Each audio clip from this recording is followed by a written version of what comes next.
지금으로부터 꼭 20년 전이라고 기억합니다.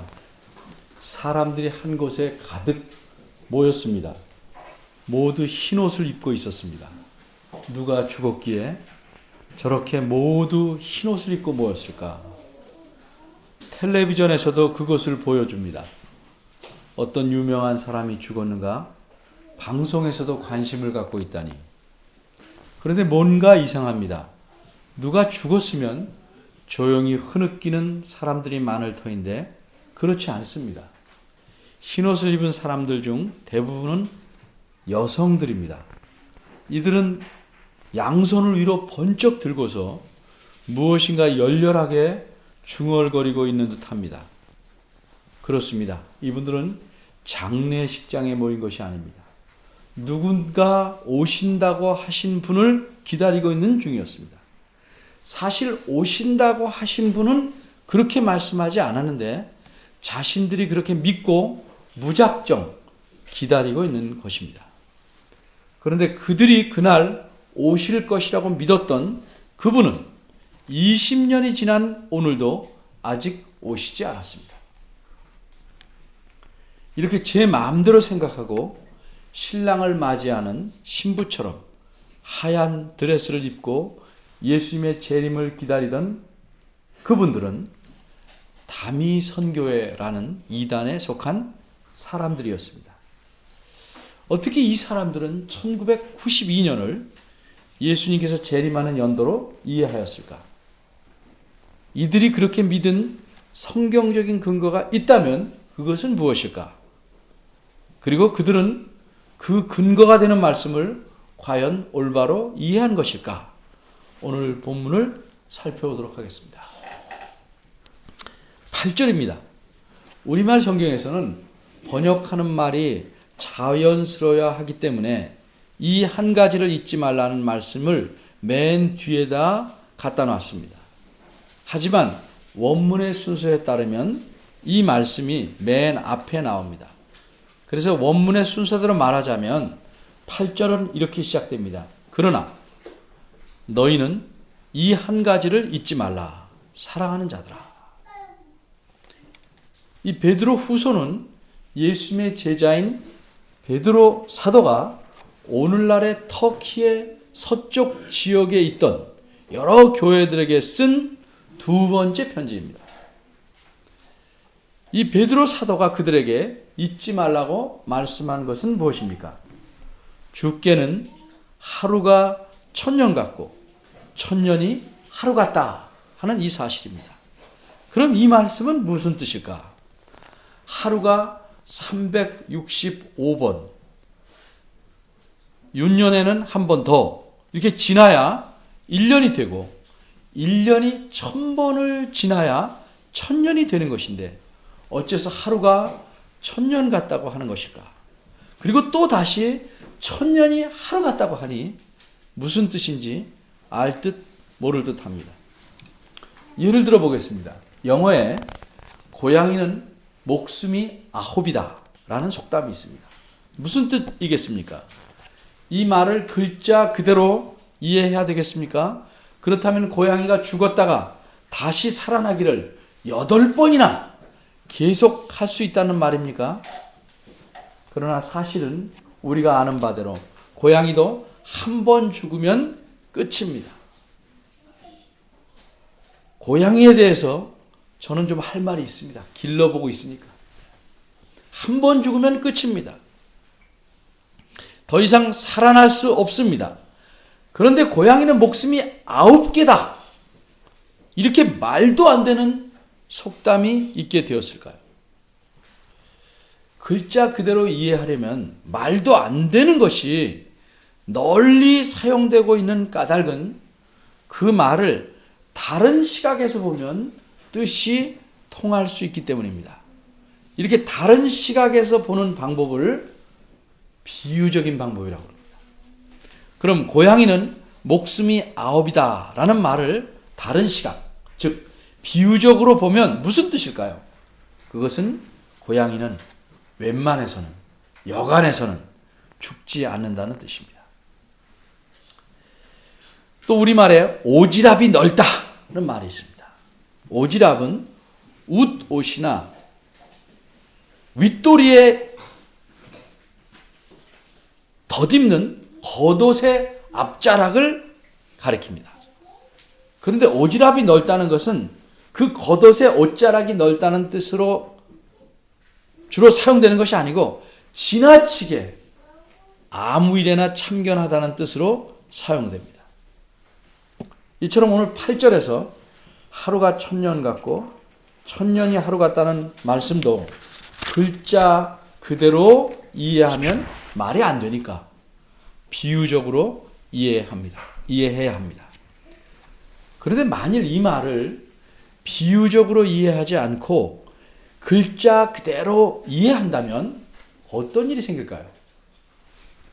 처음에 제가 말씀드린 것처럼 예수님께서 다시 오시는 날을 1992년으로 믿고 기다렸던 것 같은 그런 불쌍한, 안타까운, 엉뚱한 일이 생깁니다.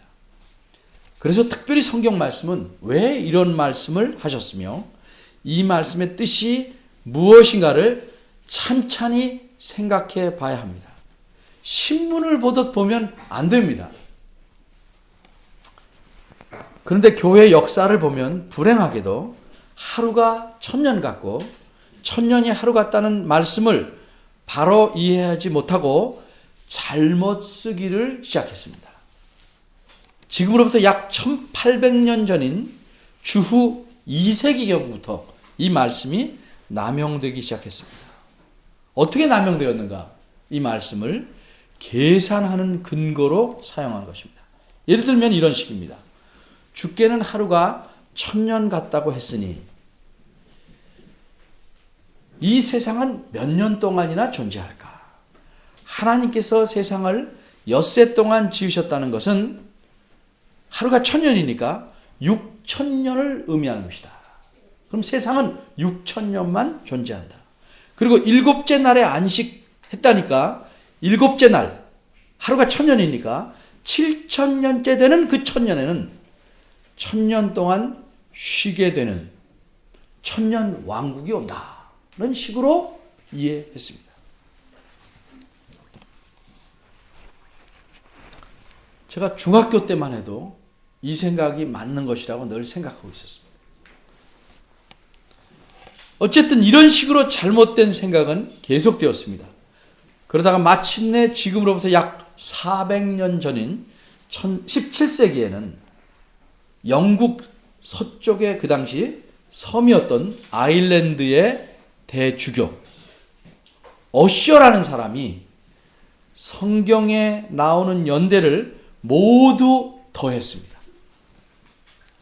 그래서 누가 몇 살까지 살았는지 모든 사람들의 나이를 다 합해서 아담이 태어난 해, 바꿔 말해서 하나님이 세상을 창조한 해를 계산해냈습니다. 그게 언젠가 주전 4004년이었습니다. 그런데 그의 계산이 맞으려면 두 가지 조건이 맞아야 합니다. 하나는 아담으로부터 예수님까지, 예수님 이후부터는 서기니까 계산하기 어렵지 않습니다. 아담으로부터 예수님까지 계속 이어지는 그런 족보가 성경 안에 있어야 합니다. 그리고 이 족보 안에 빠진 사람이 하나도 없어야 합니다. 그런데 어떻습니까? 우선 첫째 조건은 맞습니다. 성경 안에 아담으로부터 예수님까지 이어지는 족보가 있기 때문입니다. 그런데 둘째 조건은 맞지 않습니다. 그 족보 안에 빠져있는 사람들이 얼마나 되는지 알 수 없을 만큼 수없이 많기 때문입니다.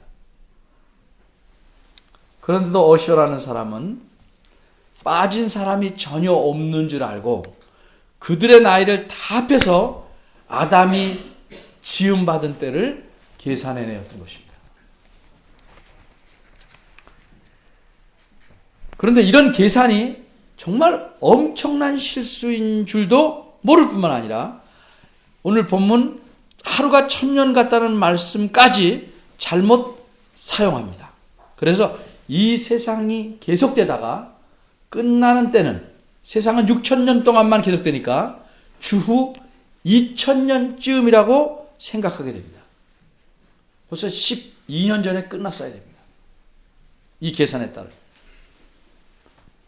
그리고 이 세상에 끝나는 때에 예수님이 다시 오신다고 생각하였습니다.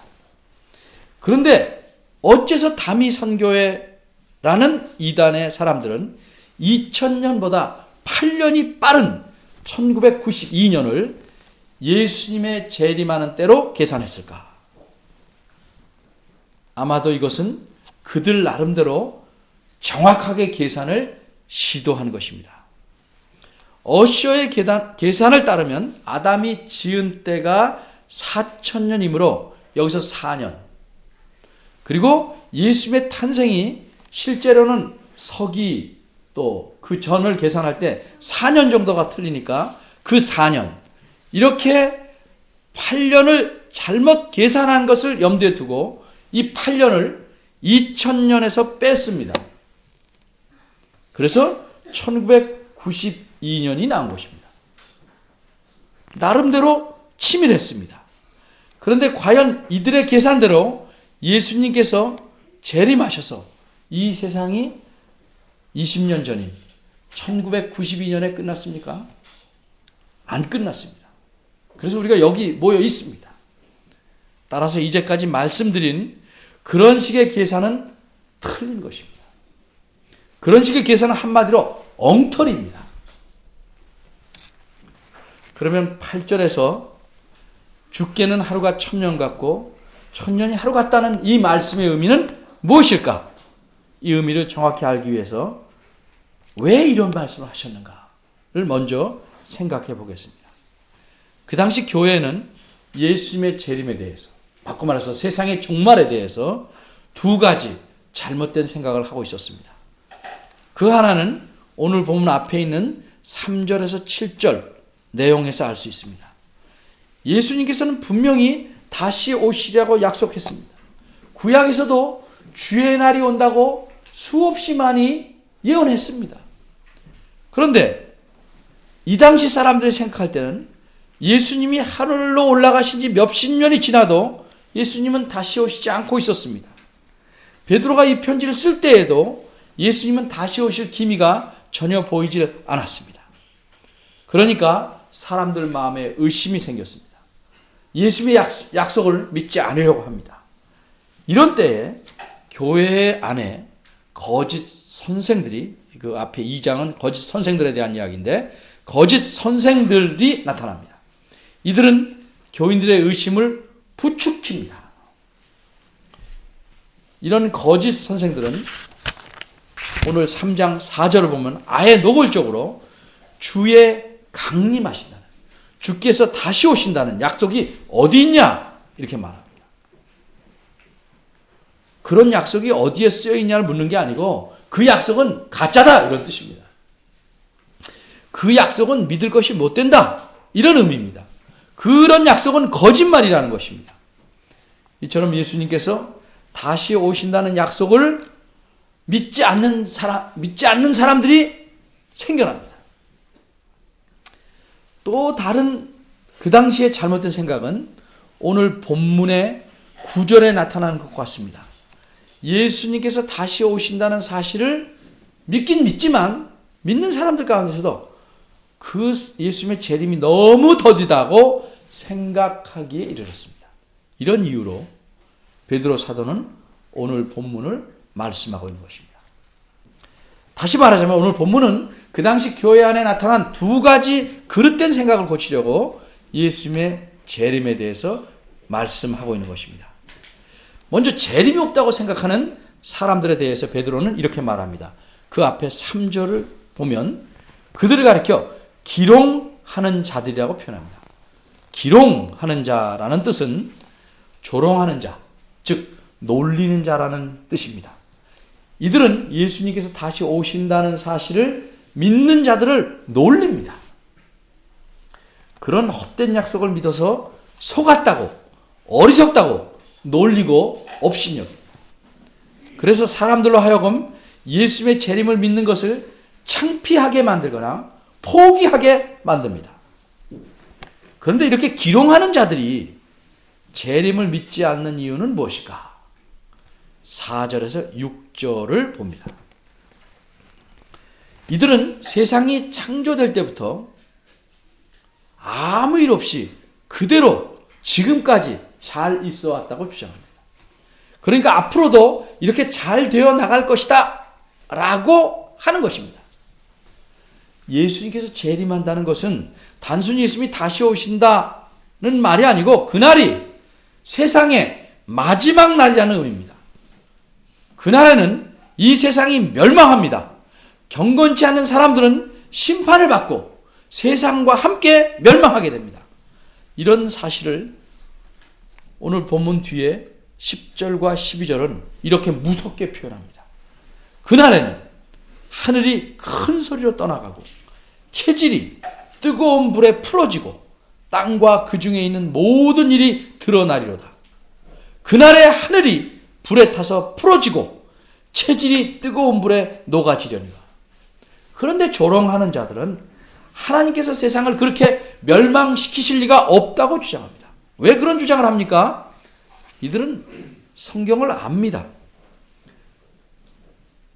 그래서 하나님께서 노아 때 홍수로서 세상을 모두 멸망시켰다는 사실도 잘 압니다. 그런데 그런 사실이 없었던 것처럼 무시합니다. 마치 내가 싫어하는 사람을 만나면 그 사람은 분명히 있지만 그 사람을 못 본 듯이 외면하고 무시하듯이 그렇게 성경의 사실을 알면서도 무시합니다. 5절 말씀 앞과 맨 뒤, 사실은 원문에서는 이어져 있는 것인데 이 둘을 묶어보면 그들이 그렇게 무시하는 이유가 드러납니다. 이는 저희가 일부러 잊으려 함이로다. 그래서 8절은 그 기롱자들의 태도와 반대되게 이렇게 말합니다. 그러나 너희는 본문에서는 그러나가 있습니다. 그러나 너희는 그 기롱자들과 달리 그들은 일부러 잊으려 하지만 너는 이 한 가지를 결코 잊지 말아라. 일부러 잊어버린다고 사실이 없어지는 것 아닙니다. 잊어버리면 그 사실은 내 머릿속에서는 없어질 수 있겠지만 사실은 때가 되면 사실대로 나타나기 마련이에요. 있는 사실을 일부러 잊어버리려는 것은 마치 어린아이가 손으로 눈을 가리고 없다 그러는 것과 같습니다. 예수님께서는 약속하신 대로 반드시 다시 오십니다. 그리고 이 세상은 그때 경건치 아니한 사람들과 함께 멸망합니다. 그런데 왜 여태 오시지 않는 것일까? 그래서 8절은 주께는 하루가 천년 같고 천년이 하루 같다는 이 한 가지 사실을 잊지 말라고 말하고 있습니다. 이제 이 말씀의 뜻을 생각해 보겠습니다. 쉽게 말하자면 그 말씀, 주께는 하루가 천년 같고 천년이 하루 같다는 말씀은 하나님은 우리처럼 시간에 매여 있지 않으시고 시간을 초월해 계신다는 뜻입니다. 우리가 평생 경험할 수 있는 시간은 수십 년, 오래 살아야 한 100년밖에 안 됩니다. 그러기에 우리에게 하루는 짧고 천년은 엄청 긴 세월로 생각됩니다. 그러나 하나님에게는 하루나 천년이나 별반 다를 것이 없습니다.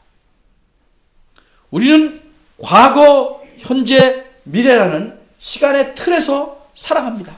그러나 하나님은 우리가 살아가는 이 시간의 틀을 다 아십니다. 그런 시간의 틀을 만드셨기 때문입니다. 그러나 그 틀에 매여서 살지 않으십니다.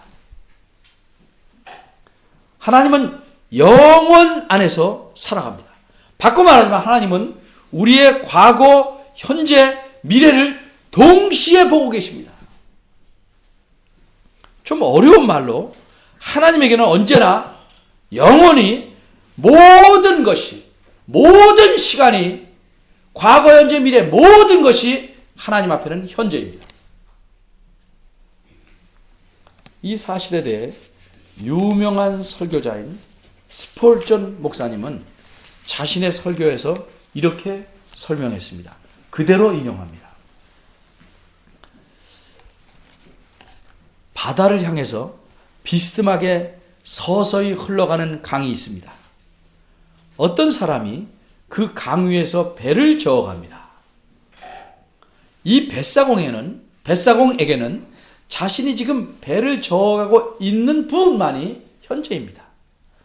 그런데 저쪽에 매우 높은 산 위에 어떤 여행자가 서 있습니다. 그는 산 꼭대기에서 아래를 내려다봅니다.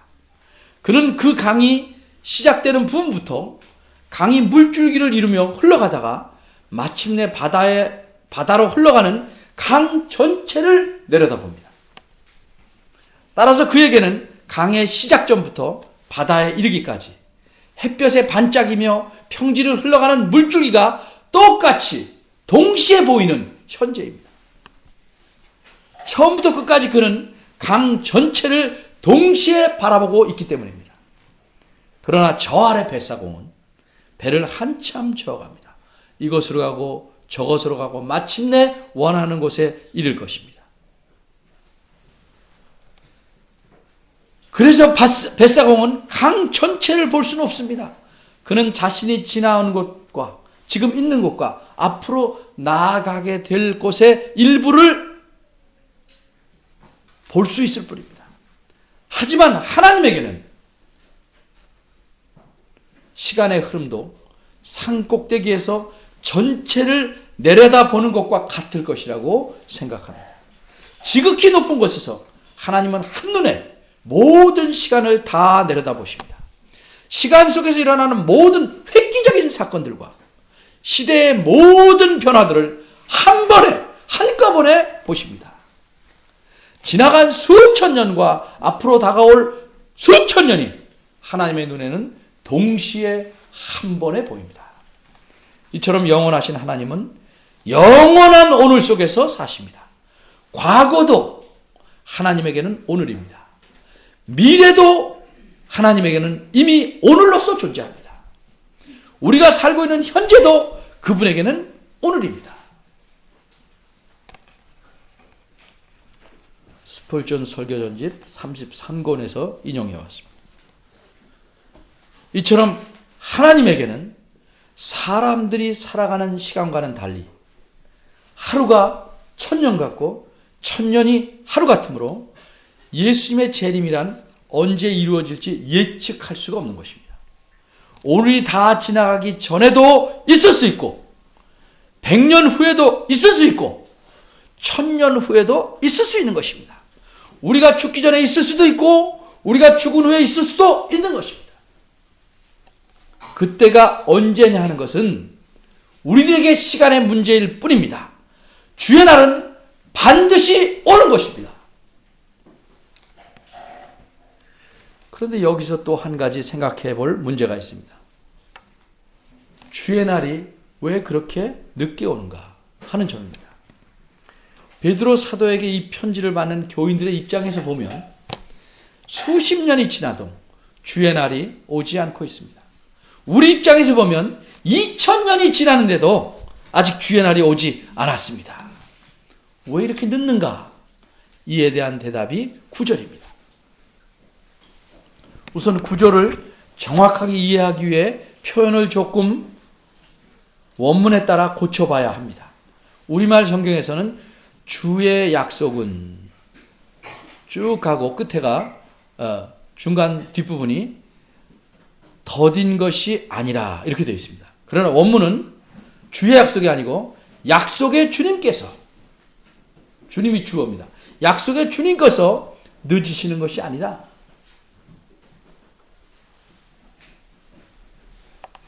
이 말은 다시 오신다고 약속하신 주님께서 늦게 오시는 것이 아니란 뜻입니다. 여기에 대해서 예를 들어 설명하겠습니다.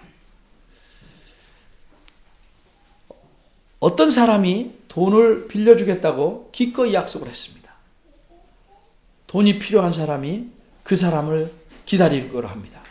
근데 그 돈을 빌려주겠다는 사람이 시간이 지나도 약속 장소에 약속한 시간이 지났는데도 나타나지를 않습니다. 그럼 돈이 필요한 사람은 어떻게 생각하겠습니까? 아, 돈을 빌려주겠다더니 마음이 변했구나. 그래서 안 나타나는구나 라고 생각하는 가능성이 훨씬 많죠. 그런데 실상은 그게 아니었습니다. 약속 시간에 늦지 않게 오다가 길에서 어떤 사람이 피를 흘리며 쓰러져 있는 것을 보았습니다. 사람들이 다 모른 체하고 지나갑니다. 그래서 이 사람이 쓰러진 사람을 일으켜서 업고 병원에 데려다 주고 오느라고 늦었습니다.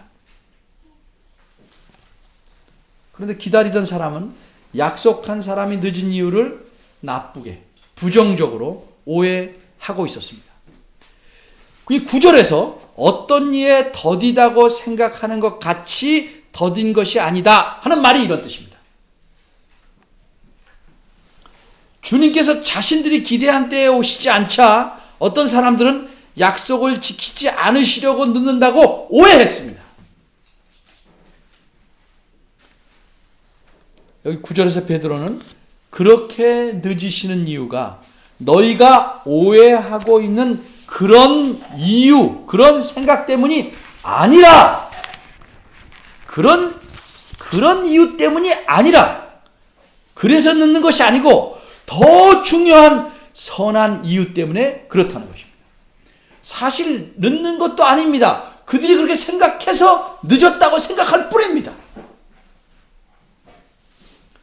그 더 중요한 선한 이유는 무엇인가? 9절 하반절이 말합니다. 그 당시 어떤 사람들은 주님께서 자꾸 오신다는 약속을 미루신다고 생각했습니다. 사람의 눈으로 보면 그렇게 보일 수 있습니다. 주님께서 약속을 지킬 마음이 없으시거나 오실 준비가 아직 덜 돼서 늦으신다고 생각합니다. 그런데 그런 것이 아니고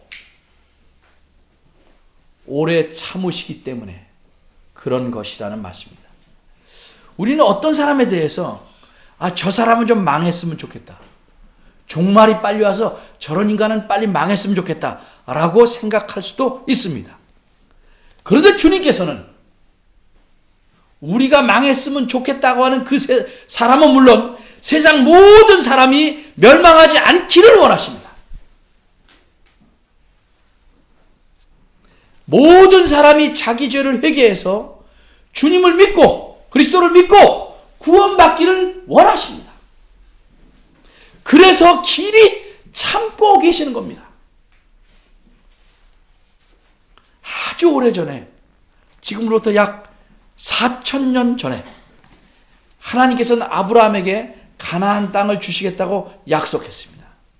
그런데 하나님의 약속을 보면 아브라함에게 당장 주는 것이 아니고 아브라함이 살아있을 때 주는 것도 아니고 400년이 지난 후에 그 후손에게 주시겠다고 하십니다. 왜?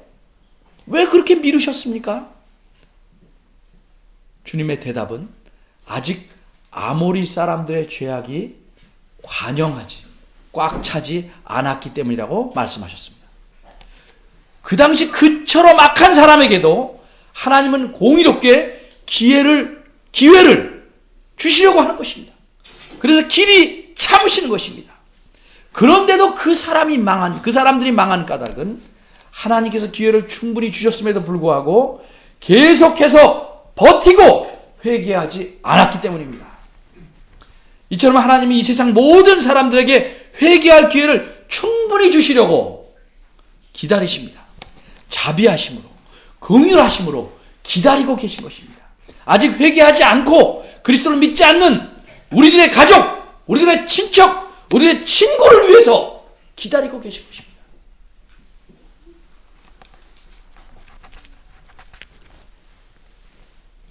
오늘 본문은 하나님에게는 그 시간이 우리가 생각하는 시간과 다르다고 알려줍니다. 그리고 하나님의 이 선하신 마음 때문에, 이 긍휼하심 때문에 주께서 다시 오겠다는 약속이 우리 입장에서 보면 늦어지고 있는 것이지, 하나님께서 그렇게 하실 수 없거나 준비가 안 되어서 늦어지는 것은 아니라는 사실을 강하게 말하고 있습니다. 따라서 여기서 말하는 것은 주님은 반드시 다시 오신다는 사실입니다. 그리고 그때에는 하나님의 시간 계획에 따라 세상이 마지막이 될 것입니다. 따라서 우리는 이 마지막 날 주님께서 다시 오심을 소망하며 그 마지막 날을 소망하며 살아야 합니다. 하지만 주님께서 다시 오실 그 재림을 소망하며 살아간다는 것은 무엇입니까? 여러분이 잘 아시다시피 성경 말씀은 우리가 사는 삶을 나그네와 같은 삶이라고 표현합니다. 어떻게 사는 것이 나그네답게 사는 것입니까? 적어도 두 가지 극단적인 삶을 피해야 합니다. 먼저 어린이들을 위해서 쉬운 예를 들어봅니다. 두 사람이 친척 집에 가서 잠시 한 달 동안만 살게 되었습니다. 그 집에서 나그네로 사는 것입니다. 한 사람은 이 집은 내 집이 아니라고 생각하기 때문에 아무데나 쓰레기 버리고 낙서하고 설거지 자기 것도 안 하고 화나면 문짝도 발로 차면서 지 멋대로 삽니다. 그리고 한 달이 빨리 지나가기만을 바랍니다. 다른 한 사람은 이와는 정반대로 세탁기를 사오고 냉장고를 사다 놓고 이왕 사는 건 멋지게 살아야 한다고 물건들을 마구마구 사옵니다. 한 달 있다가 나가야 할 사람이 한 10년 이상 살 사람처럼 물건을 사드립니다. 이 두 사람이 다 옳게 사는 것입니까? 둘 다 아닙니다. 재림을 예수님이 다시 오실 것을 세상의 마지막 때를 바라보면서 소망하면서 살아가려면 피해야 할 두 가지도 이것과 비슷합니다. 첫째는 무엇을 피해야 되는가? 재림에 목을 걸고 사는 것 피해야 합니다. 현재 이 땅에서 사는 삶은 무의미하게 여기고 오직 재림만 바라보고 사는 일은 피해야 한다는 뜻입니다. 다른 한 가지 또 피해야 할 건 무엇이냐? 재림이 언제 있을지 모르니까 그저 마음이나 편하게 잊고 살아가자는 것입니다. 쉽게 말해서 내 생에는 재림이 없을 것이다 이렇게 생각하고 살아가는 것입니다. 이것도 피해야 합니다. 그런데 우리는 이 두 양극단을 피하고 올바르게 살고 있을까요? 한번 생각해 봅시다. 어떤 성경학자가 예수님께서 다시 오신다는 사실을 믿지 않는 자들은 이와 같은 두 가지 특징을 갖는다고 말합니다. 이런 특징에 내가 많이 해당되면 그분은 재림을 실제로는 믿지 않는 것입니다. 첫째는 쾌락 중심으로 삽니다. 즐거움 중심으로 삽니다. 자기와 자기 가족만 즐겁게 살면 된다고 생각합니다.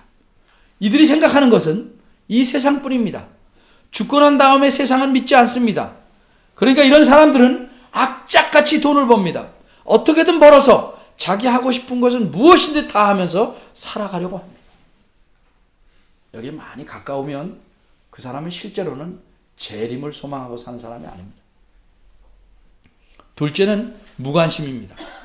이 다음에 어떻게 될까? 관심이 없습니다. 내일도 알지 못하는데 이 다음에 무슨 이 다음 세상에 어떻게 될까? 왜 신경 쓰냐고 생각합니다.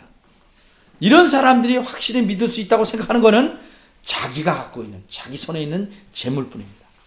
나와 내 가족, 내가 하는 일 외에는 다른 사람이나 다른 일에는 전혀 신경 쓰려고 하지 않습니다. 사회 봉사나 사회의 정의, 구제 이런 같은 것에는 전혀 신경 쓰지 않고 살려고 합니다. 오로지 철저하게 자기 중심적으로 삽니다. 여러분은 어떻습니까? 그런데 이런 사람들의 종말은 어떤지 아십니까? 절망에 빠집니다. 자기 자신에 대해서 내가 누군지, 왜 사는지 목적을 잃어버리게 됩니다. 그래서 절망에 빠지게 됩니다. 그러면 주의 재림을 믿고 소망하는 자는 어떻게 살아야 하는가? 베드로 사도는 오늘 본문 다음에 이렇게 고면합니다. 너희가 어떠한 사람이 되어야 마땅하냐? 거룩한 행실과 경건함으로 하나님의 날이 임하기를 바라보고 간절히 사모하라. 사랑하는 자들아, 주 앞에서 점도 없고 흠도 없이 평강 가운데서 나타나기를 힘쓰라. 오직 우리 주 곧 구주 예수 그리스도의 은혜와 저를 아는 지식에서 자라가라. 기도하겠습니다.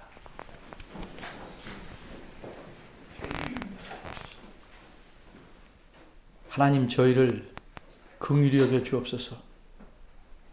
재림이 그렇게 절박한데도 저희들은 강 건너 불구경하듯이 살아갈 때가 많습니다. 그렇게 살아왔습니다. 그래서 저희 삶에 하나님보다는 내가 너무 가득 차 있고, 이웃보다는 나보다, 교회보다는 내 자신이 너무 많이 쌓여 있습니다. 이 세상은 불에 다 풀어질 것입니다. 그러나 이 세상에 의미 있게 살라고 저희를 태어나게 하시고 또 교회로 모여서 살도록 하셨습니다. 이런 하나님의 뜻을 잘 헤아리게 하시고 이 세상과 다음 세상의 그 가운데서 긴장을 잃지 않고 경건하게 살아가는 저희들 되도록 붙잡아 주옵소서.